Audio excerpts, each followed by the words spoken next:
Bonjour les cinquièmes. Voici un petit rappel sur le nom qu'un triangle peut avoir en fonction de ses angles. Un triangle possédant un angle obtus, c'est-à-dire un angle qui mesure plus que 90 degrés, se nomme triangle obtusangle. Un triangle qui possède un angle droit, c'est-à-dire un angle qui mesure exactement 90 degrés, s'appelle triangle rectangle. Et un triangle qui possède trois angles aigus, c'est-à-dire trois angles plus petits que 90 degrés, se nomme triangle acutangle. La semaine dernière, vous aviez découvert qu'un triangle pouvait aussi être nommé en fonction de ses côtés. Pour rappel, un triangle qui possède trois côtés de longueur différente s'appelle triangle quelconque, ou on peut aussi l'appeler triangle scalène. Ça veut dire exactement la même chose. Un triangle qui possède deux côtés de même longueur s'appelle triangle isocèle. Vous remarquerez que ces deux côtés sont indiqués par deux petites barres parallèles de chaque côté.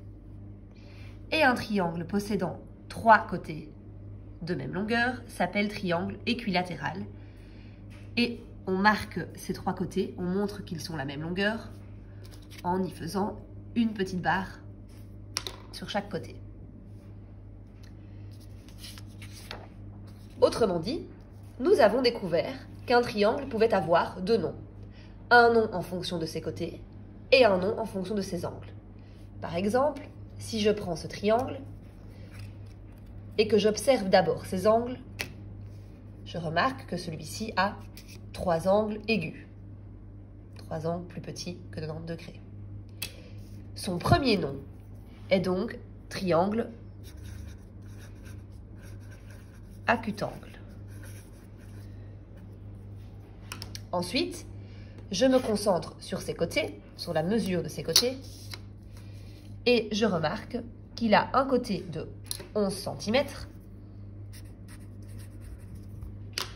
un côté de 12 cm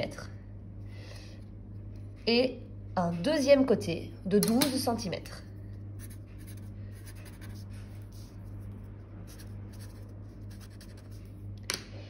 Il a donc deux côtés de même longueur, que je note comme ceci. Il s'appelle donc triangle isocèle. Il a donc deux noms. Un nom en fonction de ses angles, qui est acutangle, et un nom en fonction de ses côtés, qui est isocèle.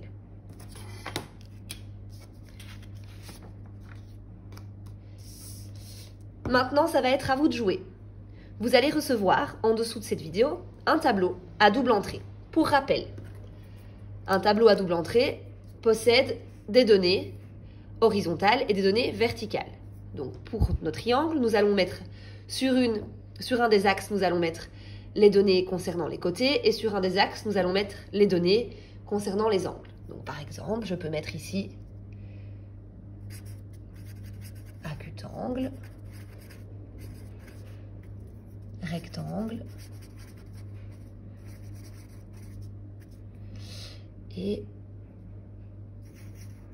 obtusangle. Donc ici, je viens de choisir de mettre les noms en fonction des angles au-dessus. J'aurais très bien pu les mettre ici, ça n'aurait rien changé. C'est juste un choix. Et donc ici, maintenant, je vais mettre les noms que peut avoir un triangle en fonction de ses côtés, c'est-à-dire équilatéral,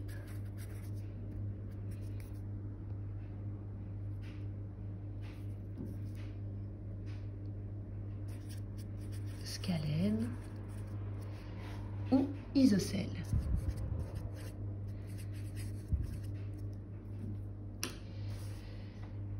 Donc voilà, pour rappel, voilà comment on fait un tableau à double entrée.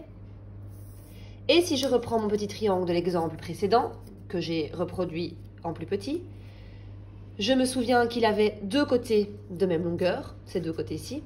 Donc, En fonction des côtés, je sais qu'il est isocèle, donc il va se mettre quelque part ici. Et il avait 3 angles aigus, donc il est isocèle acutangle. Donc il se place ici. J'ai bien son nom en fonction de ses côtés et son nom en fonction de ses angles. Vous allez recevoir, donc en dessous de la vidéo que vous venez de voir, un document avec un tableau que vous allez devoir compléter, donc mettre bien les noms là où vous voulez. Et alors, soit vous écrivez la lettre des petits triangles que je vais vous donner, soit vous découpez les petits triangles et vous venez les coller directement dans votre tableau. Attention, il y a 2 petits pièges. Il y a 2 cases qui n'auront pas de triangle, ce sont les 2 cases impossibles. Si vous mesurez bien tous vos côtés et que vous vérifiez bien avec votre équerre toutes les amplitudes de vos angles, vous ne pouvez pas vous tromper.